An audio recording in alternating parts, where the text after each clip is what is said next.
अस्सलामुअलैकुम, मेरा नाम है फैसल मशकूर। इस रमज़ान में हम लोग दो आदतों पे, दो ऐसी बुरी आदतें हैं जिन पे बात करने वाले हैं। और इस रमज़ान में इंशाअल्लाह हम अपने आप से ये वादा करेंगे, ये अहद करेंगे कि ये दो बुराइयां अपनी ज़िंदगी से इंशाअल्लाह इस रमज़ान से हम निकालेंगे। तो इस रमज़ान में मैंने दो चीज़ें ऐसी निकाली हैं जो आप में से तो किसी के अंदर नहीं होंगी। तो ये वीडियो खासकर मेरे लिए भी है, क्योंकि अगर आप कुछ पब्लिकली अनाउंस करते हैं तो उस पर अमल करना आपके लिए बहुत आसान हो जाता है। कि मेरा पॉइंट ऑफ व्यू है। और वो दो हैबिट क्या हैं? वो ऐसी दो हैबिट हैं जिन्हें हम मुसलमान बुरा भी नहीं समझते हैं, वो हैं बहुत बुरी, पर अनफॉर्चुनेटली हम उन दोनों आदतों को बिल्कुल भी बुरा नहीं समझते हैं। सिर्फ किताबों में समझते हैं बुरा, लेकिन ज़िंदगी में इम्प्लीमेंट की बात आती है तो उसे बिल्कुल इस तरीके से करते हैं जैसे कोई आम चीज़ है। तो वो दोनों चीज़ें क्या हैं? Number 1, smoking. अब मैं इस फाइट पे नहीं जा रहा हूँ कि स्मोकिंग हलाल है, हराम है, मकरूह है, क्या इस पे मुझे कोई बहस नहीं करनी है आपसे। मैं आपसे बिल्कुल क्लियर बात कर रहा हूँ कि स्मोकिंग के पैकेट पे क्या लिखा होता है। Smoking is injurious to health, smoking causes throat cancer, tobacco causes painful death. ये सब चीज़ें पैकेट में हमने देखी होंगी, मेंशन होती हैं। अल्लाह ताला क्या फरमाता है? अपनी जान को अपने हाथों से हलाक मत करो। इससे क्या पता लगता है कि smoking is also slow poison.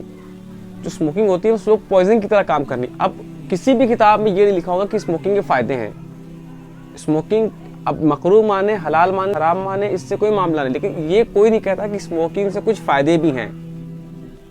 एक इंसान शराब के फायदे दिखा सकता है एक दो, लेकिन स्मोकिंग के तो कोई फायदे दिखाता नहीं इंसान। और स्मोकिंग इतनी आम हो गई है आज कि 12-12 साल के बच्चे स्मोक कर रहे हैं। तो ऐसा क्यों है? क्योंकि हमने इसे गुनाह समझा ही नहीं, हमने इसे इतना आम कर दिया कि ये अब कोई मामला नहीं। आप अपने चचा के साथ पी सकते हैं, आप अपने बड़े भाई के साथ पी सकते हैं, ऐसा कोई बड़ी बात नहीं, क्योंकि ये हमने बिल्कुल आम कर दिया। इसलिए हमें इस हैबिट को, इस बुरी आदत को अपनी ज़िंदगी से निकालना बहुत ज़रूरी है।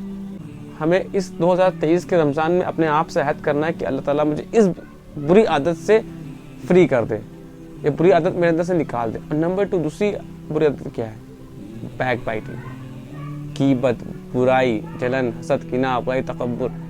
ये चीज़ें हमें अपने अंदर से निकालनी है। बैक बाइटिंग इतना बड़ा गुनाह है, बुराई करना किसी की इतना बड़ा गुनाह है जिससे कि आप अपने मरे हुए भाई का गोश्त खा रहे हो। लेकिन क्या हम इसको इतना बुरा समझते हैं? हाँ समझते हैं, सिर्फ किताबों में समझते हैं, लेकिन जब उसको अपनी लाइफ पे इम्प्लीमेंट करने की बात आती है तो उसको बिल्कुल भी गलत नहीं समझते।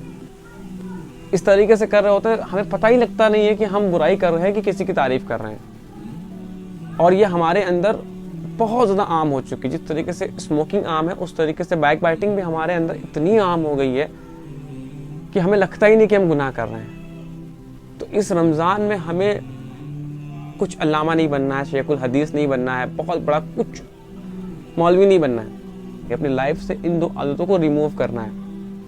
तो इंशाल्लाह अहद करेंगे कि अल्लाह ताला मुझे तौफीक दे कि ये दो आदतें अगर मेरे अंदर हैं तो दूर कर दे। और आप सब मेरे लिए ख़ास दुआ करें, क्योंकि ये वीडियो मैं आपसे पहले बता चुका हूँ कि ये वीडियो ख़ास मेरे लिए है। मैं बात कर रहा हूँ, ऐसा नहीं कि आप जो भी लोग देख रहे हो उनमें ये हो। इंशाल्लाह इस रमज़ान में हमें सिर्फ इन दो बुराइयों के लिए अल्लाह ताला से माफ़ी भी मांगनी है और इन दो दुआओं पे फिजिकली वर्क भी करना है। बैक बाइटिंग से बचना है, स्मोकिंग से बचना है। इन दोनों से बचेंगे तो अल्लाह ताला से जब इस बारे में दुआ करेंगे तो अल्लाह ताला हमें हिदायत देगा। तो इंशाअल्लाह धीरे धीरे और रमज़ान और दिनों में हम इस तरीके से अपनी एक दो आदतें जब चेंज करेंगे तब हमारी ज़िंदगी में इंकलाब आएगा। एक ज़िंदगी के मकसद को समझ पाएंगे कि हम इस ज़िंदगी में पैदा क्यों किए गए। क्या हम स्मोकिंग करने के लिए पैदा किए गए? क्या हम बैक बाइटिंग करने के लिए पैदा किए गए? क्या हम सूद खाने के लिए पैदा किए गए? नहीं मेरे भाई, ज़िंदगी का एक मकसद है जिसके अल्लाह ताला ने हमें पैदा किया है। वो आप सब लोग अच्छे से जानते हैं कि अल्लाह ताला ने हमें अपनी इबादतों के लिए पैदा किया है।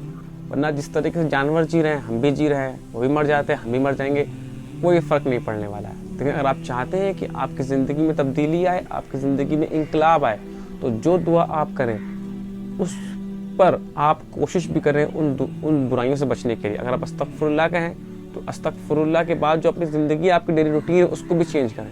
अगर आप एक बिजनेसमैन बनना चाहते हैं, दुआ कर सकते हैं अल्लाह ताला मुझे बहुत अमीर बना दे, तो उसके बाद आपको अपनी स्किल पे ध्यान देना पड़ेगा, आपको बिजनेस सीखना पड़ेगा, आपको हार्ड वर्किंग करनी पड़ेगी, आपको बहुत ज़्यादा मेहनत करनी पड़ेगी। अगर आप चाहते हैं कि आप IAS बन जाए तो उसके लिए अगर आप दुआ कर रहे हैं अल्लाह ताला से कि मुझे IAS बना दे, तो उसके बाद आपको तो रात जगना पड़ेगा, आपको पढ़ना पड़ेगा, तब आपकी वो अल्लाह ताला दुआ भी कबूल करेंगे और IAS भी बनेंगे। जो दुआ करें उस पर आप कोशिश भी करें, तभी आपकी वो दुआ कबूल होगी। मिलते हैं किसी नेक्स्ट वीडियो में, और आप लोग मेरे लिए ज़रूर दुआ करिएगा। जज़ाकल्लाह खैर।